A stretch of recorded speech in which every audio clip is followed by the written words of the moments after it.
Salut tout le monde, on vous présentera dans cette vidéo comment réaliser des montages de portes logiques à base de transistors ou de diodes. On utilisera pour ceci les composants suivants. Un transistor, qui est un dispositif à semi-conducteur comme un tube électronique qui peut amplifier des courants électriques, engendrer des oscillations et assumer des fonctions de modulation et de la détection.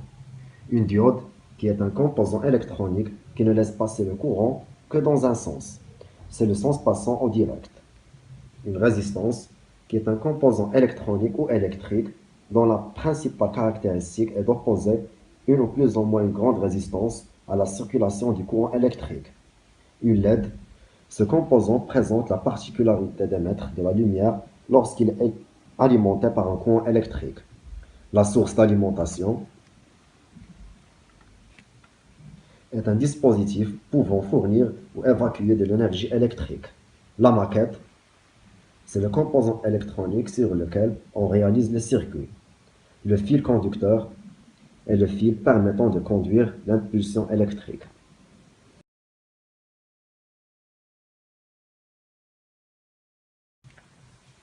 On commence par la porte logique non. Théoriquement, à l'état binaire 0, l'entrée est liée à la masse. Donc la tension est nulle, ce qui rend le transistor bloqué. Du coup, la LED s'allume. Et ce qui est le contraire dans l'état binaire 1, où la LED est éteinte. Maintenant, on passe aux pratiques. La LED s'allume quand l'entrée est liée à la masse, comme on voit dans le montage. Et elle s'éteint quand elle est liée à VCC.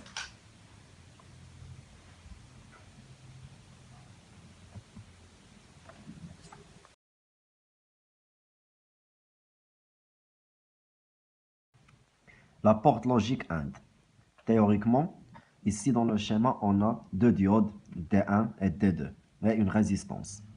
Au début, on met E1 à 0 V et E2 à 0 V, ce qui implique que D1 et D2 sont passantes, alors la LED elle est éteinte. On passe au deuxième cas, on donne à E1 5 V et E2 5 V, ce qui fait que la diode D1 et D2 sont bloquées et mises à l'état binaire 1-1. La LED elle est allumée. On passe aux pratiques. On commence par brancher l'alimentation.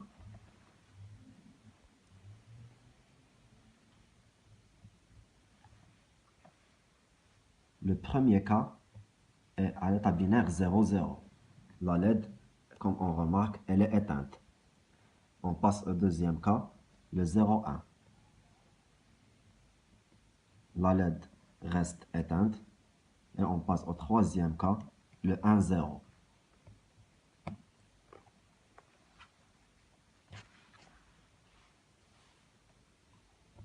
La LED ne s'allume pas.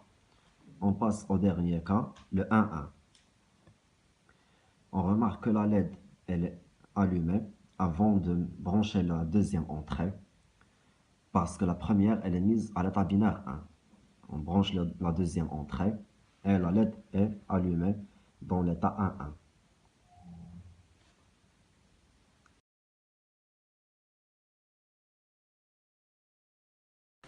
La porte NAND. Ici dans le schéma, on a trois résistances R1, R2 et R3 et deux transistors et deux entrées E1 et E2. Comme montré dans la table de vérité, on a trois cas où la LED s'allume. 0, 0, 0, 1, 1, 0 et un seul cas où la LED s'éteint est le cas de 1, 1. On passe aux pratiques. On commence par l'état binaire 0, 0 et on branche l'alimentation.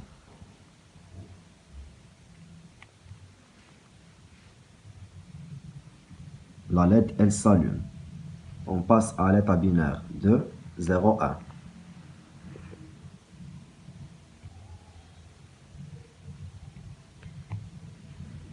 La LED reste allumée.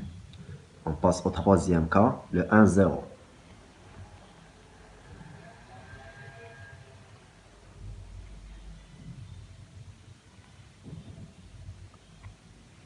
La LED reste allumée. Et on passe au dernier cas où la LED s'éteint, le 1, 1.